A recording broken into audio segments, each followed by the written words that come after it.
planifier, organiser, planifier, orchestrer. Mon cerveau, il sait comme plus comment faire. Regarde, je viens de répéter le mot planifier 2 fois dans la même phrase. Est-ce que ma désorganisation est justifiée par mon récent diagnostic de TDA? Ou est-ce que je deviens folle? Est-ce que je suis juste négligente?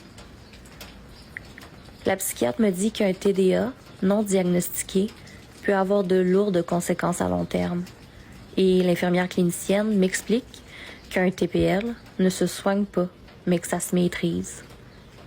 J'ai fait mes recherches parce que ce n'est pas la psychiatre qui a pris le temps d'expliquer, tu sais. Alors je te résume ça. Quand un trouble du déficit de l'attention avec ou sans hyperactivité n'est pas identifié et traité, ça peut créer un effet domino sur la vie de la personne. Parce que celle-ci tente de faire sa vie dans un mauvais cadre, avec de mauvais outils, semble-t-il. Les conséquences peuvent être des difficultés dans le parcours scolaire, la carrière, l'estime de soi, la santé mentale, les relations, bref, dans tout le quotidien. Ah, puis tout ça te met plus à risque de développer des comportements à risque, comme par exemple la consommation. Et ça laisse place à beaucoup de luttes internes, de sentiments d'incompréhension et de confusion qui nous apportent à se sentir grandement isolés. Pour ce qui est du diagnostic de borderline, TPL pour personnalité limite, ça se développerait à partir d'un mélange de tendances et d'expériences vécues. Alors non, on ne vient pas au monde borderline, on le devient.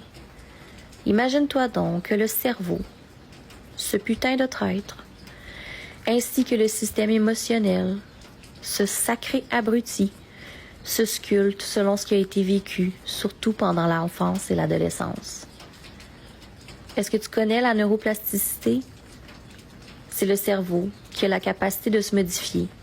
Et dans le contexte d'un diagnostic de borderline, il se modifie littéralement pour s'adapter à un contexte perçu comme menaçant. C'est là que des comportements surgissent comme des réactions impulsives, des émotions en montagne russe, une image de soi instable et bien plus encore. Et tout ça finit par créer des souffrances même en dehors d'un contexte dangereux, parce que le cerveau te fait croire que tu es en danger à tout moment. Et alors que je suis là, au bout du rouleau, à cogner à toutes les portes dans le système de santé du Québec pour obtenir de l'aide, parce que je vis littéralement une vie exigeante émotionnellement, on me colle des diagnostics qui ont l'air de faire du sens, mais qui ajoutent finalement à ma souffrance. On me dit que le TPL ne se soigne pas de médication qui aide, mais on peut apprendre à le maîtriser, qu'ils disent.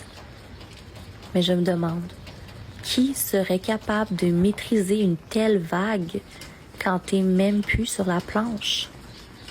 Je suis épuisée parce que je suis une maman d'un enfant différent et que mon quotidien est plus lourd que la majorité des gens. C'est pas une situation qui mérite plus de diagnostic. C'est une situation qui mérite de l'aide et du support. Mais cette aide est introuvable parce que les services existants sont inadéquats. Les ressources n'existent pas encore. Il faut les créer nous-mêmes, nous, pauvres proches aidants qui sommes déjà épuisés.